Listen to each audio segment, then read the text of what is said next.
नमस्कार। विज्ञान की रोशनी चारों तरफ फैलाने वाले इस शो में आपका स्वागत है। मैं हूं नेहा त्रिपाठी। क्या आपने आज इंटरनेट यूज किया? सोशल मीडिया पर अपने वेयर अबाउट्स और एक्टिविटीज अपडेट किए? ऑनलाइन शॉपिंग वेबसाइट से खरीदारी की? अपने स्मार्टफोन पर मौसम के बारे में सर्च किया? इंटरनेट पर वीडियो देखे? ट्रैवल के लिए ऑनलाइन टैक्सी बुक की? अपने दोस्तों रिश्तेदारों से मैसेज पर बात की? अगर आपने इनमें से कुछ भी किया है तो आपने डेटा जनरेट किया है, और आप उन अरबों लोगों में से एक हैं जो लगातार डेटा जनरेट कर रहे हैं।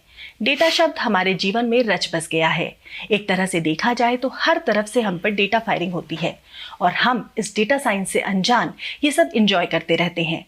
लेकिन मन में सवाल तो उठता है कि आखिर ये डेटा क्या होता है और डेटा का विज्ञान किस थ्योरी पर काम करता है? क्या ये हमारे लिए इतना ज़रूरी है? इससे हमें क्या मदद मिलती है? और भी समस्याएं सामने आती हैं, जैसे किस डेटा के लिए कौन सी वेबसाइट पर जाएं। ये जानना भी चुनौती होती है कि कौन सा पोर्टल किस डेटा को होस्ट करता है।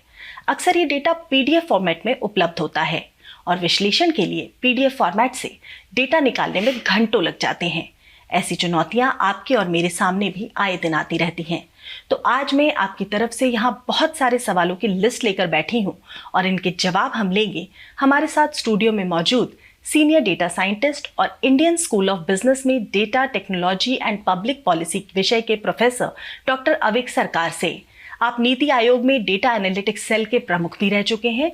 आपको कॉर्पोरेट सेक्टर में 20 साल का अनुभव है और डेटा साइंस पर हमें बहुत सारी जानकारियां देंगी सेंटर फॉर ई गवर्नेंस की कोऑर्डिनेटर और डिजिटल इंडिया प्रोग्राम की project coordinator doctor Charu Malhotra. आप Indian institute of public administration में सीनियर प्रोफेसर हैं। आपको सॉफ्टवेयर इंजीनियरिंग, ई गवर्नेंस और साइबर सिक्योरिटी मामलों में 30 वर्षों से ज्यादा का अनुभव है। आप यूएन की संस्थाएं जैसे वर्ल्ड बैंक और अंतर्राष्ट्रीय यूनिवर्सिटीज जैसे ऑक्सफोर्ड यूनिवर्सिटी के साथ एसोसिएटेड हैं। आप दोनों का ही बहुत बहुत स्वागत है। हम बात कर रहे हैं डेटा साइंस की। अभी मैंने एक शब्द इस्तेमाल किया, ये डेटा साइंस। तो ये डेटा का विज्ञान क्या चीज़ है और ये हमारे जीवन पर कैसे असर करता है? अविक जी, अगर आप हमें समझाएं। धन्यवाद हमें इनवाइट करने के लिए इस शो में। डेटा आज एक बहुत ही इम्पॉर्टेंट विषय है और उस पर चर्चा हो रहा है, देख के बहुत खुशी मिल रहा है। सो डेटा साइंस जो है ये काफ़ी दिनों से हो रहा है।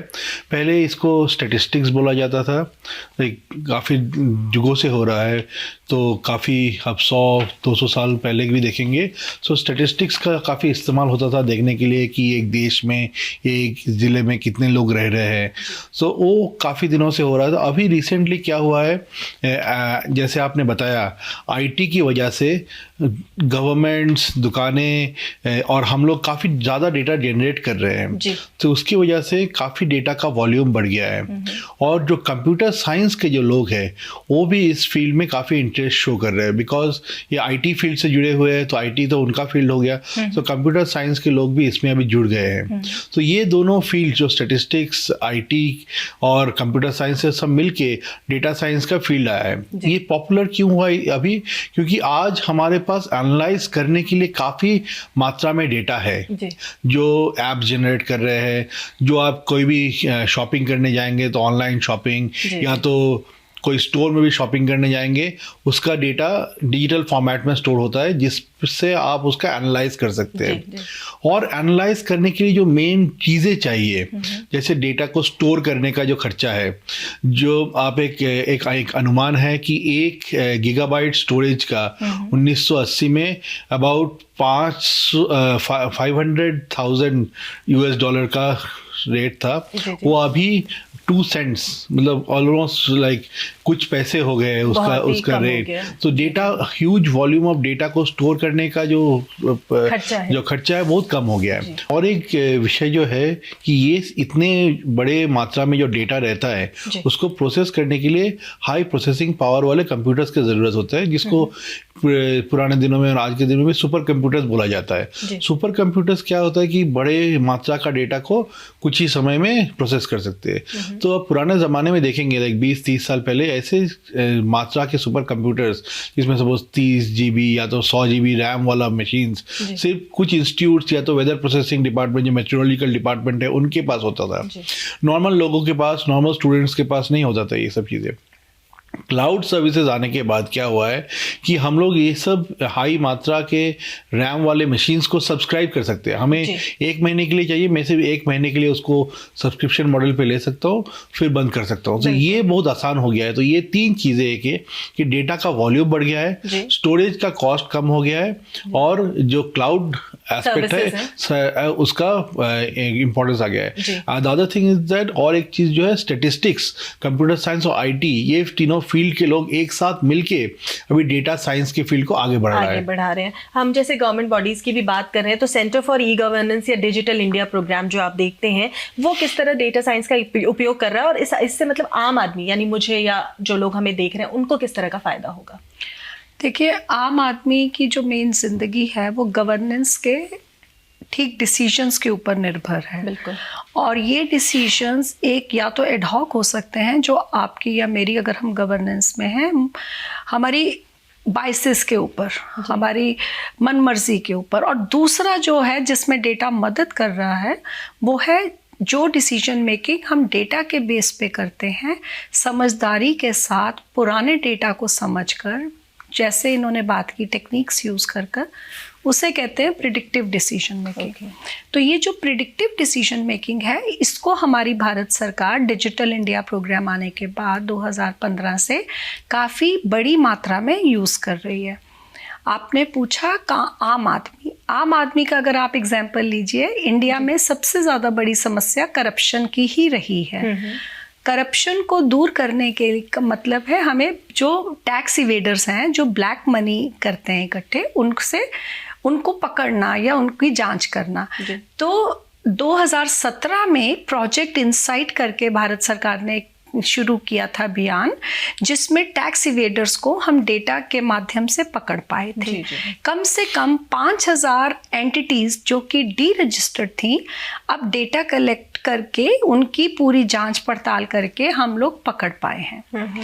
अब आप बात करिए, जैसे एग्रीकल्चर है, जैसे टैक्स इवेजन के अलावा एग्रीकल्चर भी हमारी GDP में काफ़ी मात्रा में कंट्रीब्यूट करता है, 50% तक, और 50% व्यक्ति उसमें एम्प्लॉयमेंट लेते हैं, और GDP में मेरे ख्याल 18 से 19% एग्रीकल्चर का योगदान है। लेकिन पीछे इंडस्ट्रियल ग्रोथ होने की वजह से एग्रीकल्चर में कम से कम 12 से 15% का डिक्लाइन आया है। इस डिक्लाइन को अरेस्ट करने के लिए, रोकने के लिए भारत सरकार ने कुछ प्राइवेट कंपनीज की मदद से सॉइल प्रोडक्शन के ऊपर डेटा एनालाइज करना शुरू किया है। सॉइल हेल्थ कार्ड्स बनने शुरू हुए हैं, जिसमें हमें पुराना डेटा और नए फोरकास्टेड फिगर्स मिलने से जो स्मॉल लैंड होल्डर्स हैं उनको काफ़ी मदद मिलती है। एक छोटा सा ये था कि सरकारी वेबसाइट्स होती हैं जैसे data.gov.in या इस तरह की जो भी, या कुछ निजी वेबसाइट्स भी हों, सार्वजनिक उपयोग के लिए वो ओपन डेटा देती हैं लोगों को। तो इस ओपन डेटा का क्या मतलब है और इसे कैसे इस्तेमाल कर सकता है कोई भी आम आदमी? तो ओपन गवर्नमेंट डेटा एक बड़ा चीज़ है। उसमें क्या है कि एक ओपन गवर्नमेंट डेटा इंडेक्स भी होता है, जो इंटरनेशनल ऑर्गेनाइजेशन मेजर करते हैं कि काफ़ी एरियाज़ का डेटा है। जैसे आप ले लिए एग्रीकल्चर लैंड होल्डिंग, जैसे अभी चारू जी बोल रहे थे, उसमें किसका लैंड किसके पास है और उसका रिकॉर्ड इन ओपन डोमेन, उसका रिकॉर्ड ओपन डोमेन में रहेगा तो कन्फ्यूजन का चांसेस बहुत कम हो जाता है। बजट के डेटा के साथ स्पेंडिंग का डेटा, हेल्थ केयर का डेटा, हॉस्पिटल्स में हेल्थ क्या सिस्टम है, ऐसे जो मेन गवर्नेंस का जो विषय है उसका डेटा को पब्लिक डोमेन में इन मशीन रीडेबल फॉर्मेट, कि वो कोई एक्सेल में रहा या तो XLS फॉर्मेट में या तो XML फॉर्मेट में रहा, तो उसको डायरेक्टली कोई कंप्यूटर प्रोग्राम आके उसको रीड कर सकता है। मशीन रीडेबल फॉर्मेट में रहता है तो उसको प्रोसेसिंग ईजी हो जाता है। तो ये एक बड़ा इनिशिएटिव है वर्ल्ड वाइड, जिसमें काफ़ी देश इसमें अपना डेटा उसमें डालते हैं। इंडिया का रैंकिंग उस इंडेक्स पे, गवर्नमेंट ओपन डेटा इंडेक्स पे 33 में है out of close to 100 countries. तो काफ़ी और चीज़ें कर सकते हैं इंडिया। सो data.gov.in काफ़ी अच्छा है, is a good initiative government का। डेटा को लेकर 2 टर्म्स सुनने को आती हैं, open data, close data. Open data हम समझते हैं जो सभी लोगों के लिए इजीली अवेलेबल है, हमें मिल जाता है, आम आदमी कहीं वेबसाइट पे जाए तो ले सकता है। क्लोज डेटा से हम समझ रहे हैं कि कुछ रिस्ट्रिक्टेड डेटा होता है। ब्रेक से पहले जैसे आप कह रहे थे कि कोई PDF फॉर्मेट होता है, उसको एनालाइज करना, उसमें से डेटा निकालना मुश्किल होता है और कॉपी पेस्ट करके कुछ हम कोशिश कर सकते हैं। तो इन दोनों में थोड़ा हमें फ़र्क समझाइए और कैसे क्लोज डेटा को एक्सेस करें वो बताइए आप हमें। हाँ, सबसे पहले तो नेहा शुक्रिया कि पर मैं कहना चाहूँगी क्लोज डेटा मात्र PDF डेटा नहीं है। क्लोज डेटा वो डेटा भी है जिसको एक्सेस नेशनल सिक्योरिटी की वजह से नहीं दिया जाता या किसी भी सीक्रेटिव वजह से नहीं दिया जा रहा, जिसमें कि बिगर हमारा जो कंसर्न है वो देश की सिक्योरिटी है जी। और दूसरा क्लोज डेटा वो भी होता है जो कॉर्पोरेट सेक्टर खुद जनरेट करता है और अपने ही संशोधन के लिए, अपने रिसर्च के लिए उसे यूज करना चाहता है और उसको वो मोनेटाइज नहीं करना चाहता या शेयर नहीं करना चाहता। तो बड़े बड़े शब्दों में ओपन डेटा वो डेटा है, जैसे आप भी बोले, कि जिसको एक्सेस आसानी है, जिसको आप ओपनली पब्लिक डोमेन में कहीं से भी हासिल कर सकते हैं, जैसे open.gov.in भी है, उसमें आप डेटा यूज कर सकते हैं, मात्र PDF में नहीं है वो। और उसका इस्तेमाल रिसर्चर, जर्नलिस्ट अपनी स्टोरी टेलिंग के लिए, अपने उसके लिए कर सकते हैं। अलग तरह का ही पूरा विज्ञान है जी, कि उसको बिजनेस मॉडल की तरह हम कैसे इस्तेमाल कर सके। बट जो जनरल डेटा है वो अवेलेबल है। मैं बात कर रही थी ब्रेक पर जाते हुए कि जो डेटा, मतलब जो हम लोग वेबसाइट्स पे सर्च करते हैं, मतलब जो भी सोशल मीडिया है हमारे आसपास, उस पर हम कुछ भी अगर हम सर्च करते हैं तो उससे रिलेटेड सजेशंस हमारे पास आने लगते हैं कि because you search this, here are a few suggestions for you. इसका क्या मतलब है और ये कैसे होता है, मतलब कैसे पता चलता है किसी भी सोशल मीडिया साइट को, वेबसाइट को, कि हम ये ढूंढ रहे हैं? तो चारू जी ने जो बताया अभी कि क्लोज डेटा जो है, ये बेसिकली क्लोज डेटा का एक मोनेटाइजेशन है। अच्छा। ऐसे आप समझिए। तो ये क्या हो रहा है कि आप कोई वेबसाइट पे जा रहे हो तो उसका डिटेल्स वेबसाइट में कुकीज़ के अंदर स्टोर हो जाता है। गूगल सर्च इंजन से जा रहा है या तो फेसबुक से जा रहा है, कहीं कोई भी वेबसाइट से आप कहीं पे जा रहे हो तो वो इन्फॉर्मेशन स्टोर हो जाता है। आप फेसबुक पे जो भी चीज़ें करते हैं उससे आपका लाइकिंग, उन लोगों के पास आपका लाइकिंग के बारे में एक प्रेफरेंस हो जाता है। तो हो सकता है कि मुझे पंजाबी खाना पसंद है, या तो मुझे फुटबॉल पसंद है, मुझे कोई हिल स्टेशन पे घूमना पसंद है। तो इस तरीके का प्रेफरेंसेस उनको पता चल जाता है बेस्ड ऑन मैं क्या देख रहा हूँ, मैं किस चीज़ों पे कमेंट कर रहा हूँ, किस चीज़ों के बारे में मैं चर्चा कर रहा हूँ ऑनलाइन सोशल मीडिया पे। ये सिर्फ शॉपिंग से ही रिलेटेड नहीं है। जो टीवी प्रोग्राम्स हम आजकल देखते हैं तो हमारे पास सजेशन आता है कि because you saw this, you watch this, तो ये वाले प्रोग्राम्स भी आपके लिए सजेस्टेड है। हेल्थ रिकॉर्ड्स पर भी ऐसा ही होता है। कोई हेल्थ कंपनी या कोई हेल्थ से रिलेटेड कोई भी वेबसाइट आपने सर्च की, वहां कुछ भी अपना छोटा सा भी डेटा डाल दिया तो आपके नंबर पे, अगर आपने अपना नंबर डाल दिया गलती से, मेल आईडी डाल दिया, तो फिर मेल आने लग जाती है तुरंत ही कि आपको ये भी मिलेगी, मैं वही बोल रहा था कि तो पहले तो इन लोग का आपका प्रोफाइल के बारे में पता चल जाता है। उसके बाद सपोज एक कंपनी अपना कोई रिसोर्ट हिल स्टेशन पे खोला है, वो लोग चाहते हैं कि वो लोग ऐड भेजे ऐसे लोगों को जो उनको हिल स्टेशन में इंटरेस्ट है।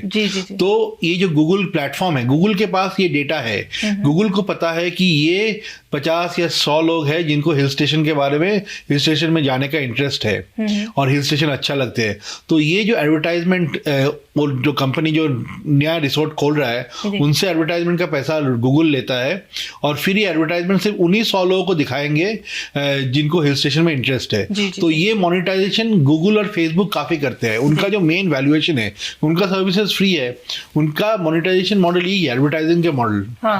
तो पहले एनालाइज करते हैं यूजिंग डेटा साइंस कि कैसे किसका प्रोफाइल बनता है और उसके बेसिस पे टारगेटिंग करता है। और वो टारगेटिंग के ऊपर भी उनका स्ट्रिक्ट है कि यदि आपको दिखाया और आपने उस पर क्लिक नहीं किया तो उसका पैसा नहीं मिलेगा, पर आपने यदि क्लिक किया तो मिलेगा। उसके बाद यदि आपने जाके उसको खरीदा उस सर्विस को ऑनलाइन तो फिर ज्यादा पैसा मिलेगा एक क्लिक का। तो अलग अलग उनका रेट्स है। ये सारा मोनेटाइजेशन का खेल है। एक और टर्म आजकल हम लोग यूज करते हैं, इंटरनेट ऑफ थिंग्स।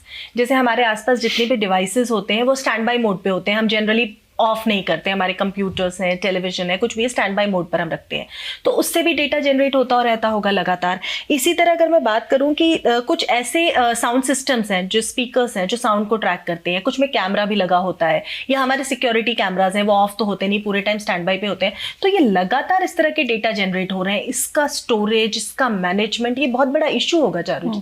बहुत बड़ा इशू इसलिए है कि डेटा इकट्ठा करने की तो होड़ हर जगह है जी, और वो होड़ कोड हाँ सिर्फ इंसानों में नहीं, आपने जैसे कहा डिवाइसेस में भी है। जितने सेंसर बेस्ड डिवाइसेस हैं वो डेटा इकट्ठा कर रहे हैं और एक शब्द में हमेशा बोलती हूँ स्ट्रीम कर रहे हैं, उसको बार पीछे भेजते जा रहे हैं। तो वो डेटा सर्वर्स में जा रहा है जिसे आम जनता क्लाउड के रूप में जानती है। वो प्राइवेट क्लाउड भी है, पब्लिक क्लाउड भी है और अपने डेटा सेंटर्स भी हैं उनके।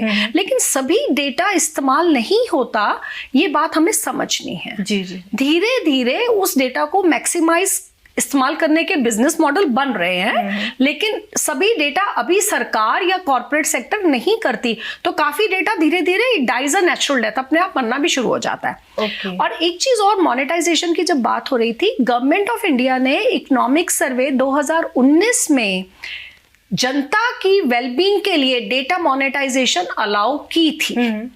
उन्होंने कहा था कि अगर जनता की वेलबींग होगी तो monetisation of data is allowed, public policy बन सके जिससे कि आम सिटीजन को फायदा हो। ये भी समझने की जरूरत है कि क्या डेटा मोनेटाइजेशन का अधिकार होता है कंपनियों के पास लीगली देखा जाए तो? हाँ, जब सरकार के पास तो 100% होता है for the larger interest of the citizen, और कुछ कंपनीज इसको इस्तेमाल करती हैं जिसे आप कह लीजिए इनोवेशन के नाम पे, नए प्रोडक्ट्स बनाने हैं, यूजर प्रोफाइलिंग जैसे अविक जी ने कहा करनी है, और उसके बेसिस पे, पर वो एनोनिमाइज डेटा होता है। एक चीज और मैं समझना चाहूंगी, जैसे आम आदमी है किसी तरह का डेटा ढूंढ रहा है, तो ये कैसे पता चलेगा कि कौन सा डेटा कौन होस्ट कर रहा है? मतलब कौन सी वेबसाइट है या कौन सा पोर्टल है जो एक निश्चित प्रकार का डेटा होस्ट कर रहा है? डेटा होस्टिंग भी एक टर्म होती है जो हम इसमें यूज करते हैं। और ये जो डेटा अवेलेबल है, फिर जो हम जब हम वहां तक पहुंच गए तो आगे क्या, हमारे लिए क्या प्रोसीजर रहता है? यूजुअली आजकल के दिन में ये उतना जानने का याद रखने का जरूरत नहीं होता, क्योंकि गूगल आपके पास है। जी जी। तो गूगल ये सब चीजों को अच्छे से इंडेक्स करते हैं, इंडेक्स करके रख देते हैं। तो यदि आपको हेल्थ केयर का डेटा चाहिए तो आपको ये याद रखने का जरूरत नहीं है कि ये national family and health survey के पास इंडिया का हेल्थ केयर का डेटा है। यदि आपको एजुकेशन का डेटा गवर्नमेंट का चाहिए तो जो यूडाइस है, यूडाइस सिस्टम है, वहाँ पे है जो न्यूपा उसको स्टोर करते हैं। तो ये बेसिकली अलग अलग ऑर्गेनाइजेशन है जो अलग अलग सेक्टर्स के डेटा को स्टोर करते हैं, बट आई थिंक गूगल काफी अच्छे से उसको टेक केयर कर लेते हैं। तो साथ में डेटा एनालिटिक्स, डेटा एनालिसिस और डेटा माइनिंग, इनके बारे में भी अविक जी से समझ लेते हैं कि ये क्या टर्म्स हैं, अक्सर लोगों के सामने आती हैं। हाँ, तो ये जो डेटा साइंस का जो फील्ड है, जैसे मैं बोल रहा था, ये क्या हुआ है कि अलग अलग स्ट्रीम्स के लोग आके उनका जो नॉलेज है उनको एक साथ किया है। तो इसमें जो टेक्नोलॉजीज और एल्गोरिथम्स जो आते हैं अलग अलग फील्ड से आए हैं। स्टैटिस्टिशियंस है, इसमें कंप्यूटर साइंस है, IT वाले हैं, मैथमेटिशियंस तो डेफिनेटली है। तो हर एक फील्ड का कुछ प्रेफरेंस रहता है। सो ये माइनिंग, डेटा माइनिंग जो फील्ड है वो कंप्यूटर साइंटिस्ट का टर्म है। Analytics, statistics applied on large amount of data analytics बोला जाता है। So these are all very synonymous terms because they come from the different community. हर एक community की एक चीज बोलते हैं। So that's also the sweet part of it is also creates confusion. Of course, that is why I'm asking, because लोग जो है वो तो पढ़ते हैं और इनसे रिलेट नहीं कर पाते कि ये क्या है और ये क्या है, दोनों फर्क है या दोनं सेम है। इसीलिए मुझे लगा कि ये सवाल और इसमें collaboration is the key for success. आज ये फील्ड आगे बढ़ा है बिकॉज उसमें देखिए स्टोरेज का बात है जिसमें कंप्यूटर इंजीनियर्स का बहुत जरूरत है, टेक्नोलॉजीज का बात है, स्टैटिस्टिक्स का जरूरत है, IT का जरूरत है। सो ये कोलैबोरेशन हुआ है, इसीलिए ये फील्ड आगे बढ़ रहा है। और अब ओपन डेटा के बारे में भी देखेंगे तो कोलैबोरेशन उसमें भी काफी हुआ है। जैसे हम लोगों ने गवर्नमेंट डेटा के बारे में बताया, data.gov.in, वो काफी फ्रीक्वेंटली डेटा अपडेट नहीं कर पाते, बट अभी काफी डेटा साइट्स और भी है जो डेटा को डाल रहे हैं। जैसे इंडिया डेटा पोर्टल है, इंडियन स्कूल ऑफ बिजनेस का, जानो इंडिया है, हाउ इंडिया लिव्स है, देन सत्वा कंसल्टिंग का इंडिया डेटा इंसाइट्स है, सो सिविक डेटा लैब है, उसमें स्टेट गवर्नमेंट और सेंट्रल गवर्नमेंट बजट का डेटा है। तो काफ़ी अलग अलग साइट्स भी ऐसे डेटा को आपके पास ला रहा है जिसमें इजी टू एक्सेस एस्पेक्ट्स पे ज़्यादा फोकस रहता है। जी, जिस तरह से डेटा बढ़ रहा है और हमारे ऊपर तो बहुत ही ज़्यादा प्रेशर है डेटा मैनेज करने का, क्लाउड सर्विसेज और ये सब आपने हमें जानकारी दी। तो हम अपने डेटा के साइंटिस्ट अगर खुद बनना चाहें तो कैसे बन सकते हैं अभी जी? एक तो आज के दिन में काफ़ी ऐप्स है जो आपको एनालिटिक्स और डेटा साइंस करके फ्रंट एंड में आपका उसको इन्फॉर्मेशन दे देता है, जिसमें डेटा साइंस बैक एंड में रन हो रहा है। एक एग्जांपल है जैसे हेल्थ केयर ऐप्स हो गया, जिसमें आपको डेली कैलोरी इंटेक्स और डेली एक्सरसाइज, डेली रनिंग, उसका पूरा डिटेल्स मिल जाता है। और एक चीज़ ये भी है कि यदि आपको डेटा साइंस के फील्ड में आना है, काफ़ी स्टूडेंट्स आजकल के लोग डेटा साइंस के फील्ड में आना चाहते हैं, काफ़ी इंस्टीट्यूट डेटा साइंस का सर्टिफिकेशन प्रोग्राम करवाते हैं, 1 साल का या 2 साल का IITs देते हैं। हमारा जो इंडियन स्कूल ऑफ बिजनेस है उसका भी काफ़ी मशहूर कोर्स है डेटा साइंस पे, तो काफ़ी कोर्स है। एंड इस शो के जरिए मैं स्टूडेंट्स को बोलना चाहूँगा कि if you have some interest in maths, statistics, computer science type of area, तो इस फील्ड में आए, बिकॉज इसमें अपॉर्चुनिटीज़ बहुत ज़्यादा है आजकल के दिन जी में। जी जी। हम अपने डेटा के साइंटिस्ट कैसे बने? आप तो स्टूडेंट्स को पढ़ाते हैं और professor, so you how do you teach them? कैसे बताते हैं उन्हें? और हमारे आम आदमी जो घर में इस्तेमाल कर रहा है डेटा, जो मैंने अभी कहा कि हम सोशल मीडिया साइट्स पे जो भी जानकारी डालते हैं वो सब डाल करके और उस डेटा को मैनेज अगर हम खुद भी करना चाहें तो कैसे कर सकते हैं? क्या लेवल होगा? बहुत सिंपल सी बात है, आप आपका डेटा एक पाइप के माध्यम से बाहर निकल रहा है, उसको कितना निकलने देना है, किस कॉस्ट पे निकलने देना है, किस किस को देना है, ये एक यूजर अपने आप कंट्रोल कर सकता है जी।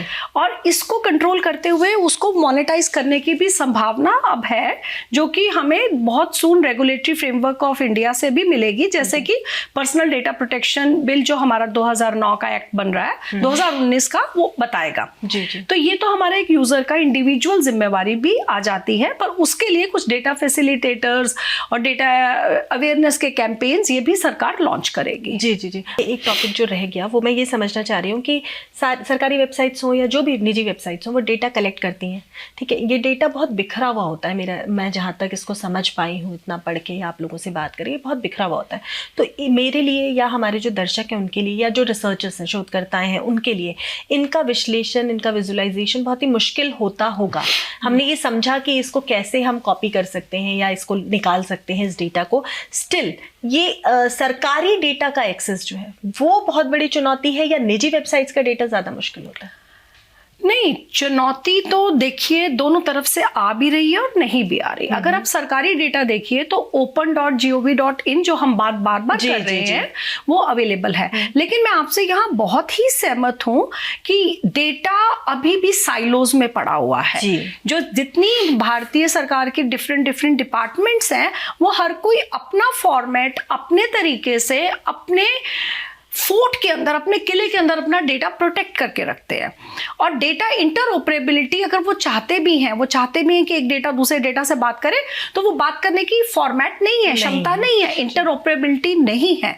इसके लिए मुझे बहुत खुशी हो रही है कि भारत सरकार ने ऑलरेडी डिजिटल स्टैंडर्ड बनाए हैं हमारे देश के लिए। डिजिटल सर्विस स्टैंडर्ड एक्चुअली उन्हें बोलते हैं, DSS। बहुत सही, इससे मदद मिलेगी, ये तो अब समझ में आ रहा है। इसमें मैं भी एक चीज़ ऐड करना चाहता हूँ कि ये जो डेटा काफ़ी बिखरे हुए हैं, ये तो रॉ लेवल डेटा की आप बात कर रहे हैं चारू जी, पर जो स्टेटिस्टिक्स होते हैं, जैसे एग्रीकल्चर डिपार्टमेंट का स्टेटिस्टिक्स, हेल्थ केयर का स्टेटिस्टिक्स, एजुकेशन का, सब अलग अलग जगह पे है, कोई अपना वेबसाइट्स पे। तो हमारा जो इंडिया डेटा पोर्टल है, वो उसका ही एक मेन उद्देश्य ये है कि हम लोग ये सब डेटा को एक कॉमन प्लेटफॉर्म पे लाए, और जिसमें आपको जानने का जरूरत नहीं, आप सिर्फ सर्च कर सकते हैं डेटा को। जैसे गूगल से आप वेबसाइट का सर्च करते हैं, आप सर्च कीजिए और उसके बाद आपको एनालिसिस या डेटा साइंस जानने का भी जरूरत नहीं, आपके पास ऑटोमेटिक विजुअलाइजेशन आ जाएगा, जो आप इमीडिएटली रिसर्च के लिए या तो जर्नलिस्ट उसको यूज कर सकते हैं अपना स्टोरी को राइट करने के लिए। तो ये काफ़ी सुविधा हो जाएगा उनके लिए। तो ये जो प्रॉब्लम हम लोगों ने देखा है इंडिया में डेटा का, इसको सॉल्व करने के लिए इंडिया डेटा पोर्टल का कोशिश है कि इसको सॉल्व करें। आप दोनों का ही बहुत बहुत शुक्रिया इस शो में आने के लिए, हमें इतनी सारी जानकारियां देने